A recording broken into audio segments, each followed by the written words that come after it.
আসসালামু আলাইকুম রহমতুল্লাহ। কেমন আছেন সবাই? তো নতুন একটা ভিডিও নিয়ে আসলাম। আজকে আমি আপনাদের দেখাবো ফটোশপে আমরা যারা ব্যাকগ্রাউন্ড রিমুভ করি বা অনলাইনে বা বিভিন্ন প্ল্যাটফর্ম থেকে আমরা ব্যাকগ্রাউন্ড রিমুভ করলে আমাদের কিন্তু মূল অবজেক্ট অবজেক্ট ছাড়া বাকি যে শেডো থাকে, এই যে শেডো অংশ কিন্তু চলে যায়।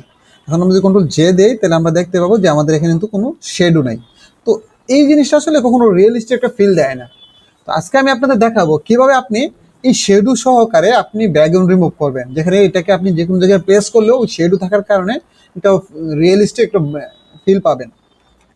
তো কীভাবে আমরা করব? প্রথম আমরা এই লেয়ার সিলেক্ট করে কন্ট্রোল জে দিয়ে দুইটা একাধিক লেয়ার করে নেব। দুইটা করলাম, আমি এটাকে হিডেন হাইড করলাম, এটা হাইড করলাম।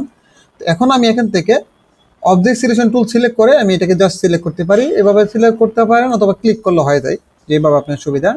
তারপর আমরা এখান থেকে লেয়ার মাস্কে ক্লিক করব। আমাদের এই যে হয়ে গেছে।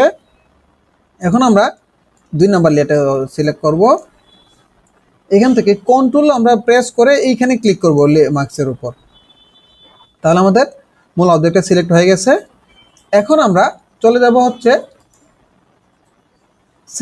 সিলেক্ট থেকে মডিফাই, এখান থেকে আমরা কন্ট্রাক্টে চলে যাব। এখানে কন্ট্রাক্ট বাই 5 দিবেন, আর এটা আপনি টিক মার্ক করে দিতে পারেন। ওকে দিলাম। এখন আপনি কিবোর্ড থেকে ডিলিট বাটন দিবেন, এভাবে ডিলিট হয়ে যাবে। তারপর কন্ট্রোল ডি দিয়ে ডিসিলেক্ট করে দিবেন। এখন আমি অ্যাডজাস্টমেন্ট লেয়ার থেকে সলিড কালার নিব, একদম ব্ল্যাক। তারপর আমি এইখানে ক্লিক করব এবং মেনু থেকে ইমেজ, তারপর হচ্ছে অ্যাপ্লাই ইমেজে যাব এবং এখান থেকে আমার যে লেয়ারটা, এই যে শেডো লেয়ার, আমি এটা সিলেক্ট করে দেবো লেয়ার 1। আর অবশ্যই এটাকে আপনি কিন্তু ইনভার্ট করে দিবেন। তারপর আমরা ওকে দিলাম। এখন যদি আপনি এটাকে রিমুভ করে দেন বা হাইড করে দেন এবং এটা যদি দেখবেন যে দেখেন আপনার ছবির সাথে কিন্তু শেডো অলরেডি হয়ে গেছে। এখন আপনি যদি এখানে কোনো আলাদা এক্সেপশনাল ব্যাকগ্রাউন্ড দেন, দেখবেন যে এটার মধ্যে আপনার শেডো থাকতেছে সুন্দরভাবে, আপনি একটা রিয়েলিস্টিক একটা ফিল পাচ্ছেন। এই হচ্ছে বিষয়টা। তো এইরকম সুন্দর সুন্দর ভিডিও পাইতে আমার চ্যানেলকে সাবস্ক্রাইব করে রাখতে পারেন, আমার ফেসবুকে ফলো দিয়ে রাখতে পারেন। আসলে আগ্রহ পাইলে আর সুন্দর সুন্দর এরকম মজার মজার ভিডিও নিয়ে আসবো। ধন্যবাদ সবাইকে।